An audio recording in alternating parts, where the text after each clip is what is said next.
राधे राधे दोस्तों, बांके बिहारी जी के दर्शन के बाद हम निकल चले मंदिर से बाहर, क्योंकि यहाँ पे 12:30 बजे सभी मंदिर के द्वार बंद कर दिए जाते हैं दर्शन के लिए।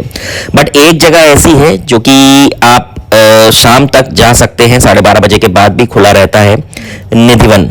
तो वहीं हमने विचार किया कि वहीं जाते हैं इसके बाद, लेकिन काफ़ी ज़ोरों की भूख लग चुकी थी, तो हमने सबसे पहले सोचा यहाँ का जो प्रसिद्ध चीले वाला डोसा है वो और लस्सी ट्राई किया जाए, तो जो कि काफ़ी ज़्यादा स्वादिष्ट था। उसके बाद हम निकल गए निधिवन के लिए। निधिवन आपका सुबह से लेके शाम के 7 बजे तक खुला रहता है, तो आप वहाँ पे दर्शन करने जा सकते हैं। तो हम भी निकल गए, और वैसे तो वहाँ से ज़्यादा दूर का डिस्टेंस नहीं है, फिर भी हमने जाके कन्वेंस भी आपको मिल जाएगा, और ऑटो रिक्शा ये सारी चीज़ें हैं।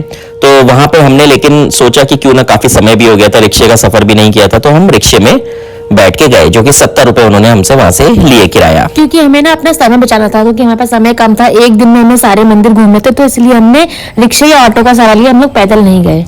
हाँ, और रिक्शे में बैठने के बाद वो काफ़ी पुराने दिन याद आ गए जब रिक्शे में घूमा करते थे। फिलहाल अच्छा रहा रिक्शे का सफ़र, और 70 रुपये का इसका किराया रहा। यहाँ पे एक अच्छी चीज़ और है कि आप देखें तो यहाँ पे कोई भी किसी को एक्सक्यूज मी हेलो कह के नहीं बुलाता है, राधे राधे ही कहा जाता है, जो कि एक बहुत अच्छी चीज़ लगी।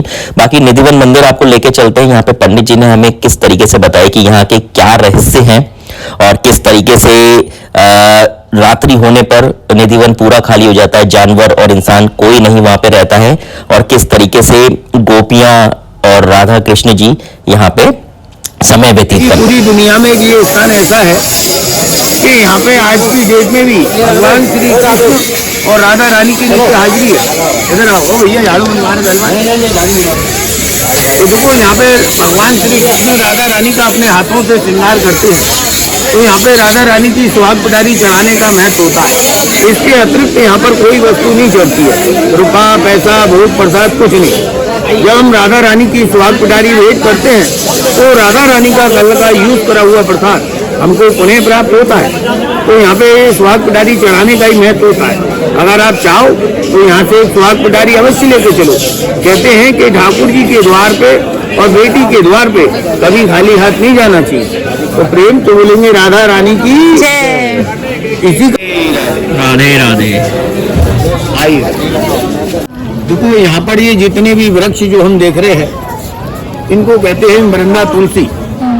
हमारे आपके घरों में जो तुलसा जी होती है वो होती है रामा तुलसी और श्यामा तुलसी, लेकिन ये है सारी वन की तुलसी, वृंदा तुलसी।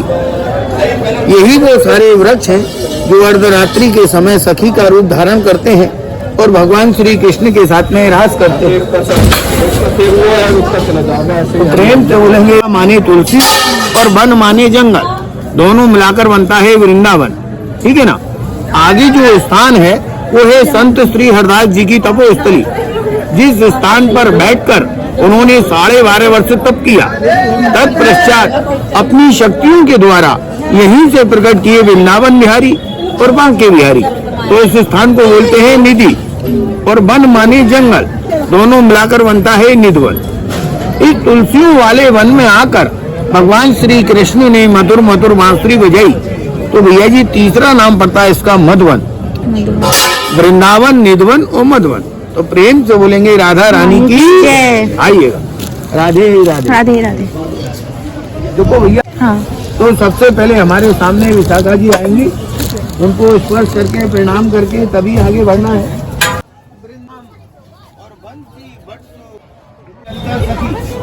राधा रानी की सब्सक्राइब करके आओ, प्रणाम करके आओ सभी। राधे राधे। कहते हैं भैया, इस स्थान पर आकर राधा रानी के समक्ष हम अपनी कोई भी मनोकामना रखते हैं और सच्चे हृदय से राधा रानी के मात्र 3 जयकारे लगाते हैं, तो राधा रानी हमारी मनोकामनाओं को 6 महीने के अंदर पूर्ण करती है। तो प्रेम से बोलेंगे राधा रानी की, श्री राधा रानी की, श्री राधा रानी की। कहते हैं भैया, राधा तू बड़भागिनी और कौन तपस्या की, 3 लोक तारन तरण जो तेरे आधीन। राधे राधे रटत रटत सब व्याधा कट जाए और 3 लोक की व्यापदा श्री राधे नाम से जाए। जय जय श्री राधे, जय जय श्री राधे। जय जय श्री राम। ये गेट कौन सा भैया ताली बजाएंगे, थोड़ा सा हंसेंगे।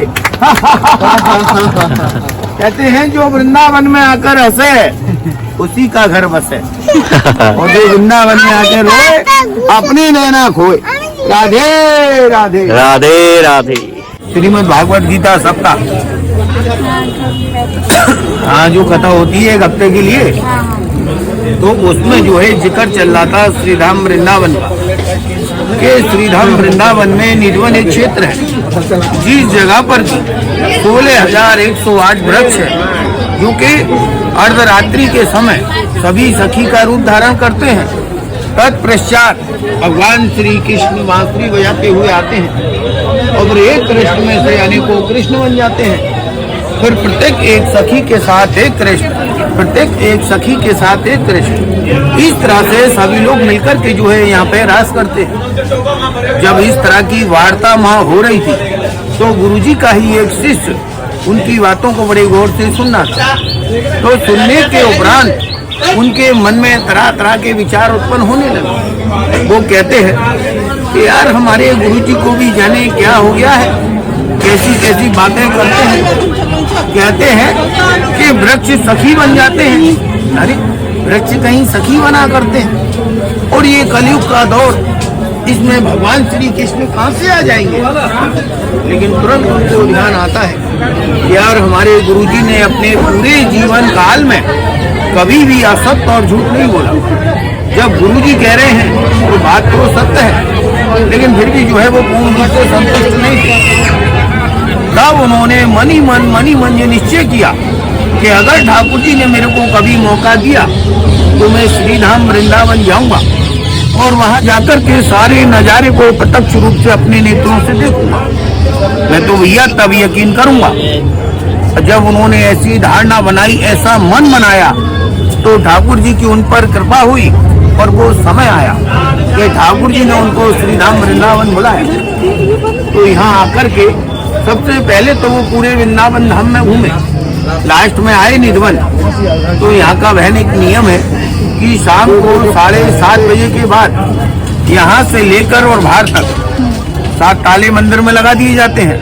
ना तो यहाँ पर कोई भी दर्शनार्थी रुकता है, ना ही कोई पंडित पुजारी रुकता है। यहाँ तक कि जितने उद्यमी बंदर आप जो देख रहे हैं, ये भी 7:30 बजे के बाद यहाँ से सब पलायन कर जाते हैं।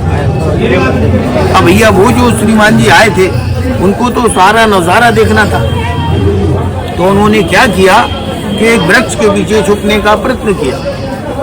लेकिन भैया जिस समय यहाँ पर 7 ताले लगाए जाते हैं तो पहले चेक किया जाता है कि गलती से भी कोई बंदा भीतर ना रह जाए जिससे कि उसके साथ में कुछ अनिष्ट हो। अब चेकिंग के दौरान श्रीमान जी पकड़े जाते हैं, ना चाहते हुए भी उनको यहाँ से बाहर कर दिया जाता है। दूसरे दिन फिर कोशिश करते हैं, दूसरे दिन फिर पकड़े जाते हैं। अंततः तीसरी बार में वो यहाँ छुपने में सफल हो जाते हैं। जब रात्रि को यहाँ रुकते हैं और यहाँ के सारे नज़ारे को देखते हैं, तो देखने के उपरांत दूसरे दिन उनकी जो दशा होती है कुछ ऐसी होती है कि एक वृक्ष के किनारे बेहोश अवस्था में पड़े होते हैं, मुंह से झाग दे रहे होते हैं। सुबह जब यहाँ पर सेवकाएं आती हैं, उनके दृश्य को देखती हैं, तो उनको समझने में तनिक भी विलम्ब नहीं होता, क्योंकि वो ऑलरेडी पहले से जानती थी कि जिस किसी ने भी रात्रि में यहाँ रुकने का प्रयत्न किया है उसका यही असर हुआ है। फिर भी जल के छींटे लगाते हैं, उनको चैतन्य करते हैं, होश में लाते हैं, खाने पीने की तमाम वस्तुओं उनको भेंट करते हैं, लेकिन ना तो वो कुछ खाते हैं, ना कुछ पीते हैं, ना कुछ सुनते हैं और ना ही सुनाते हैं। कहते हैं 3 दिन और 3 रात बिना कुछ खाए पिए उन्होंने मंदिर के बाहर व्यतीत की। बात बढ़ती गई, धीरे धीरे धीरे धीरे बात पहुंच गई गोवर्धन उनके गुरुजी के पास, जो कि गोवर्धन के रहने वाले थे। और वहाँ से गुरुजी आते हैं, उनको अपने साथ ले जाते हैं। कहते हैं 4 दिन और उन्होंने बिना कुछ खाए पिए बिल्कुल भूखे प्यासे रहकर ऐसे ही समय व्यतीत किया। लास्ट सारों में कहा कि गुरुजी मुझको एक पेपर और एक कलम भेंट की जाए। तो गुरुजी ने कागज दिया, एक कलम दी, उस पर उन्होंने लिखा, आदरणीय गुरुजी, सादर चरण स्पर्श। जैसा जैसा आपने निधवन के बारे में कथा में दर्शाया था, ठीक वैसा वैसा मैं प्रत्यक्ष रूप से अपने नेत्रों से यहाँ देख चुका हूँ। मैंने देखा कि अर्धरात्रि के समय ये जितने भी वृक्ष हैं सभी एक एक करके सखी रूप में परिवर्तित हो गए हैं। तत्पश्चात भगवान श्री कृष्ण बांसुरी बजाते हुए आए हैं और एक कृष्ण में से अनेकों कृष्ण बन गए हैं। फिर प्रत्येक एक सखी के साथ एक कृष्ण, प्रत्येक एक सखी के साथ एक कृष्ण, इस तरह से सभी लोगों ने मिलकर के जो है रास स्थली पे रास किया है। जब मैंने ये इतना सारा नजारा प्रत्यक्ष रूप से अपने नेत्रों से देखा तो देखने के उपरांत अब मुझको अपने जीवन से कोई भी लालसा, चाहना, इच्छा, तमन्ना, रिक्वायरमेंट, डिमांड, फरमाइश नहीं रही। इसलिए मैं अपनी स्वेच्छा से अपनी देह को त्याग रहा हूँ। ये कहते हुए उन्होंने कलम को रख दिया।